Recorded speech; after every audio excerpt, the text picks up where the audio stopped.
Doc Taco says best cities for cold approaching. Your mum's house. Nice. I'm Doesn't even sorry, make Doc. sense, bro. Anything over 500k. We What usually city say is your mum in? standard answer is anything over 500k is fine. Doesn't matter unless there's like laws on. I can't think of like. Is there a country we can think of where like in like a really The Middle literally, East, Israel, yeah. Palestine, Don't Ukraine, get a Russia, Gaza. right on the border. Yeah. Even then, like, no, he asked the best city. I think you could still approach right there. You just walk up to people, be like, "Hey, look, I think I don't that want to fucking gun that you've got pointed in my face is real sexy." And Kabul, Afghanistan. Yeah, that's where you want to go. Just be like, "Look, I think Allah's like dope as fuck, dope AF, as the kids say. I'm not gonna lie." And you know, I think like if I'm trying to look through the little slots in your hijab or your niqab or whatever it's called, like I think you got beautiful eyes, and I'd love to see the rest of you. You know, like if Allah willing, Allah, like praise be Allah, please. I think you could make it work. I think you could hit on a woman anywhere. Now, that's probably not the best city for cold approaching. You want a city? Okay, my answer relatively is like you want somewhere that you've got good foot traffic. You're never going to run. You're not really going to run out of girls. But also, I think you want to go somewhere where you find the girls attractive. Like I know that people have been to cities and stuff, and it's like, oh, I don't really find the girls like the girls locally that attractive. So like, yeah, find a city where you find the average woman who walks around like quite attractive, and you don't really run out of them because there's enough foot traffic. Yeah. Somewhere, and I just think foot traffic is important as well. Like we've had tons of guys have trouble like approaching because they just don't go anywhere with volume.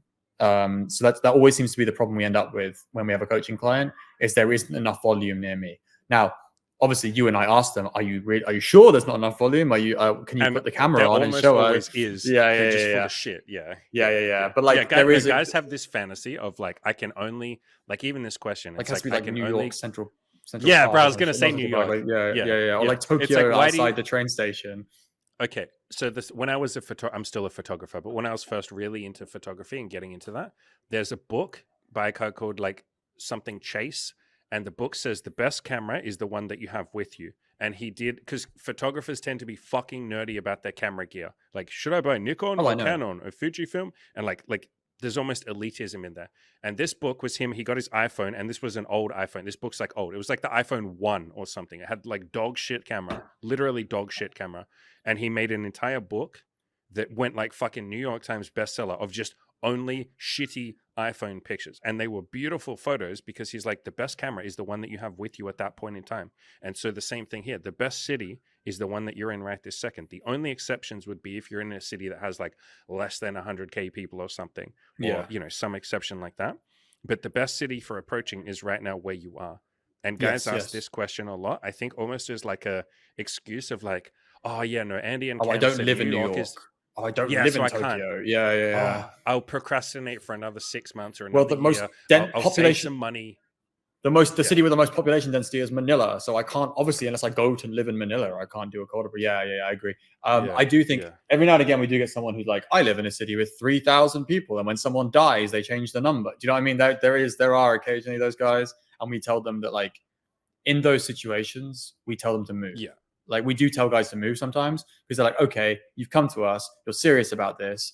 We would tell you to move. But like that guy, we actually coach someone right now who we're telling to move because he just lives, he's put himself in a suburb that's like annoying. He's meeting women when we actually got him to start doing it. And he was making the same excuses too. He's like, oh, it's too small. I can't do this. And it's like, just go try. And then he actually tries and he meets a few women. If someone keeps making the excuse that they don't have enough volume, then we tell them to move because it's like, well, we're not winning this argument, or we're not convincing you that you can go and take action.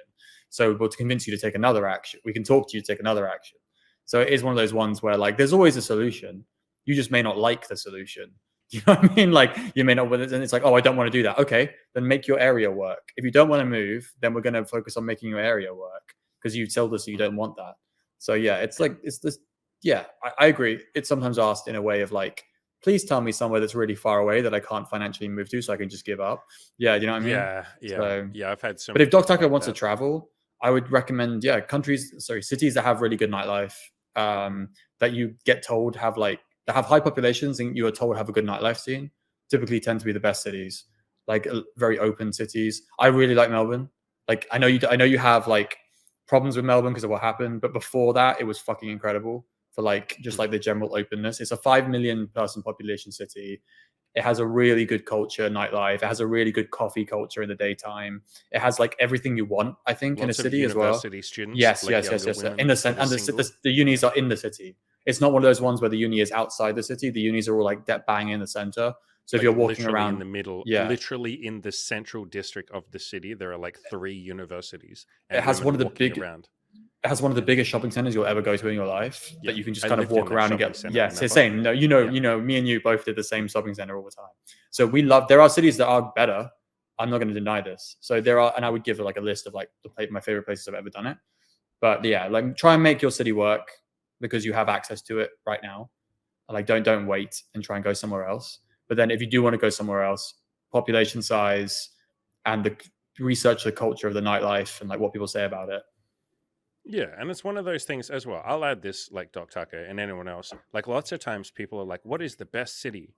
And not just to like meet women, but like what is the best city in general? And then someone will say, oh, this city. You go there and you yourself are like, I don't like Meh. this city. Yeah.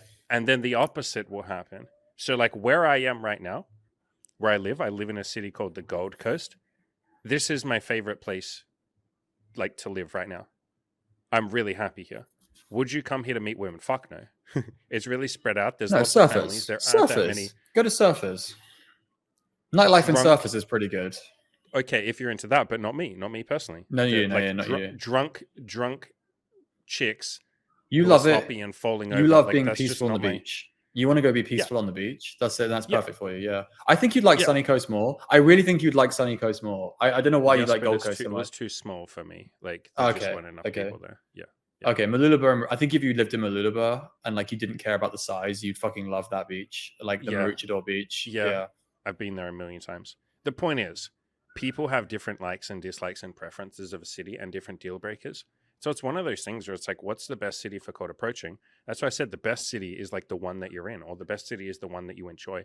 You almost only really know that by going and trying a few different cities and exploring and getting out there. I don't think there is a city that's universally the best.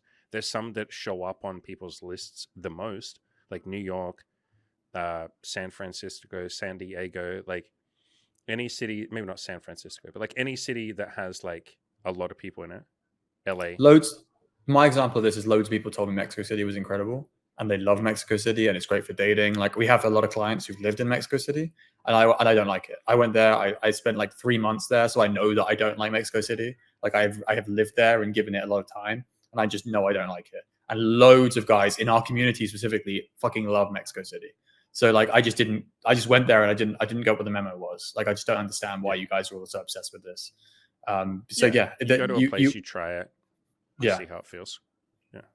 If you've been wanting an amazing, awesome, elite sex life, tons of threesomes, plenty of wild adventures, and great memories with awesome people, we would love to help you get there. Here's just a little bit of what our coaching clients have achieved in their time in the program. Renee had a threesome in just his second week of coaching, had a woman write him a love letter, and he went on to have sex with 12 women in just 12 weeks of coaching.